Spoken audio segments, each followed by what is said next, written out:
राम राम दोस्तों। तो आज मेरा एसएससी सीजीएल का फाइनली पेपर कंप्लीट हो गया, जो कि फर्स्ट शिफ्ट में था 13 तारीख को। तो इस वीडियो में हम 4 टॉपिक पे बात करने वाले हैं कि पेपर कैसा आया था, हमें किस चीज़ पर ज़्यादा ध्यान देना चाहिए, क्या आउट ऑफ सिलेबस क्वेश्चन आ रहे हैं कि नहीं आ रहे हैं, पेपर बहुत लेंदी है कि शॉर्ट्स है।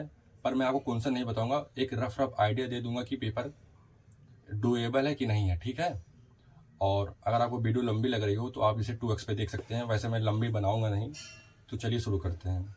तो मेरा सेंटर गया था इलाहाबाद में, जो कि मुझे फर्स्ट प्रेफरेंस के अकॉर्डिंग मिला हुआ था, ठीक है। और बात करें सेंटर की, तो सेंटर का एक्सपीरियंस एकदम अच्छा था। सब चीज़ें न्यू थी, माउस न्यू था, कीबोर्ड न्यू था, कीबोर्ड का कोई काम ही नहीं रहता है, डेस्कटॉप न्यू था। और पेपर देते समय मुझे कोई दिक्कत नहीं हुई, ग्लिच उलिच ऐसा कुछ नहीं हुआ, एकदम स्मूथ था इंटरफेस। और सब चीज़ें एकदम इक्वली थी, ये नहीं कि हम मुझे ड्रैग करना पड़ रहा है, ये ऐसा कुछ नहीं हुआ, ठीक है। पेपर का एक्सपीरियंस एकदम अच्छा रहा सेंटर पर। अब बात करते हैं पेपर कैसा आया हुआ था। तो पेपर को मैं 4 कैटेगरी में बांटता हूँ, ठीक है। पहला मैथ, जीएस, रीजनिंग, इंग्लिश। चलिए पहले मैथ की बात करते हैं। तो मैथ में कोई आउट ऑफ सिलेबस क्वेश्चंस नहीं आए थे, ठीक है।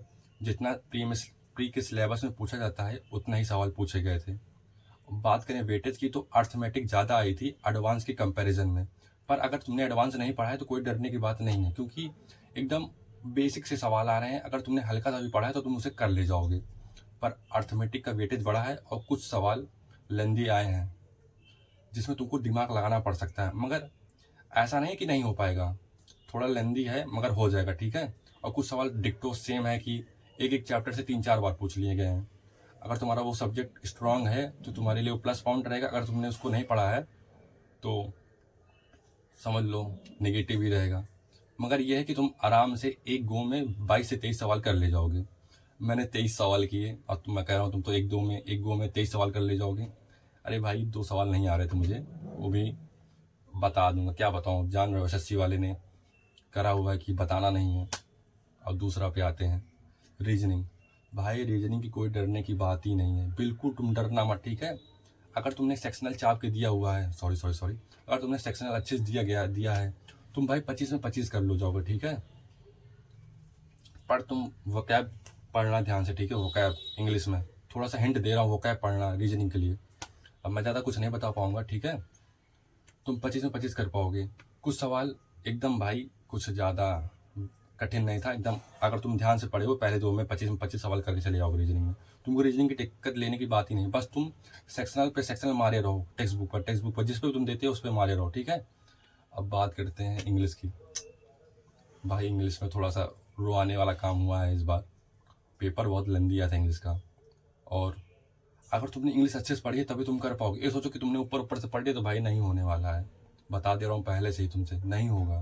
क्योंकि मॉडरेट वोकैब पूछी जा रही है और जो स्पेलिंग एरर भी पूछे जा रहे हैं। ऐसे नहीं हुआ में कि स्कूल की स्पेलिंग बता दो, ऐसे नहीं पूछेगा साइकोलॉजी की स्पेलिंग बताओ। ऐसे ऐसे सवाल पूछे जा रहे हैं, ठीक है।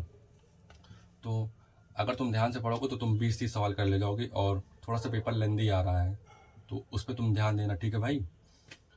तुम्हारी एक्यूरेसी मैटर करती है, तुम ध्यान से पढ़ना, तुमसे हो जाएगा, इतना कोई डरने वाली बात नहीं है। बात करें जीएस की, भाई मैं इतने टीचर से पढ़ लिया, कुछ नहीं आया था। कुछ का मतलब कुछ नहीं आया था, ठीक है। स्टेटमेंट पे स्टेटमेंट, स्टेटमेंट। भाई मैं तो खाली स्किप ऐसे ही चल रहा था और कुछ नहीं चल रहा था।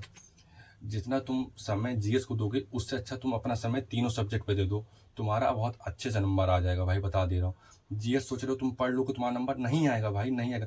मैंने भी पढ़ा था, नहीं आया, पता नहीं क्या क्या। अगर तुम जैसे स्टेटमेंट वाइज पूछ रहे हैं, तुमको पहला स्टेटमेंट आ रहा है, दूसरा स्टेटमेंट ऐसा पूछ रहे हैं तुमको आ ही नहीं रहा, अब बताओ तुम्हारा पढ़ने कोई मतलब हुआ? कोई मतलब नहीं हुआ। अगर तुमको अच्छे नंबर लाने तो तुम अपने पुराने 3 सब्जेक्ट पर फोकस करो, तुम्हारे अच्छे नंबर आ जाएंगे। बात करें पेपर की, तो पेपर भाई मॉडरेट टू ईजी ही आ रहा है। मेरे शिफ्ट की बात कर रहा हूँ, अब ये नहीं कर रहा हूँ कि भाई अरे बड़का पढ़े वाला हो गया। कुछ लोगों को लेंदी लगा था मगर मैंने पढ़ा था तो मैं अच्छा ही गया। अब आंसर की आएगी तो पता चलेगा, सबका पेपर अच्छा जाता है, मेरा भी पेपर अच्छा गया है, मगर प्रभु पढ़े ही तो अच्छा चला जाए, ठीक है। अगर तुमको कुछ डिटेल में जानना है तो भाई मेरा टेलीग्राम चैनल है, यहाँ पे तुम ज्वाइन हो जाओ। अब हर चीज़ें समझ रहे हो ना, यहाँ पे आ जाओ, पता चल जाएगा, ठीक है भाई। तो मिलते हैं फिर। ऐसे ही मेरा पहला वीडियो था, मुझे इतना कुछ एक्सपीरियंस नहीं है, पर मेरा मन था भाई बना दूँ, थोड़ा व्यूज आ जाएगा तो बना दिया, ठीक है। नमस्कार।